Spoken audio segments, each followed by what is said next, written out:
मटका मिसळ, उत्तप्पा, मसाला डोसा हे सगळं बघून माझ्यासोबत तुमच्या तोंडाला सुद्धा पाणी नक्कीच आलं असेल.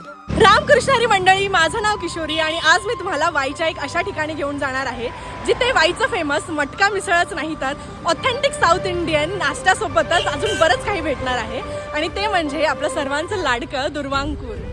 नवीनच सुरू झालेलं हे दुर्वांकूर फूड मॉल पुणे महाबळेश्वर रोडवर असून वाईपासून तर अगदीच जवळ आहे. हे आहे वाईतलं वन स्टॉप फूड मॉल, जिथे तुम्हाला हळद पावडर, घरगुती मसाले, स्वीट होम, स्नॅक सेंटर एकाच जागेवर मिळणार आहे. इथली स्पेशालिटी म्हणजे माठातील गावरान लोणचे, घरगुती पद्धतीने बनवलेले वेगवेगळे फ्लेवरचे तळण, सातारी कंदी पेढे, स्ट्रॉबेरी बर्फी आणि मिसळ तर एकदम कमालच. आणि हो, त्यांचं एकदम स्वच्छ ठेवलेलं किचन. इथल्या जेवणासोबतच इथला स्टाफ पण खूप छान आहे. मस्त हवेशीर बसून आम्ही तर हे चविष्ट जेवण खूप एन्जॉय केलं. शहाबाग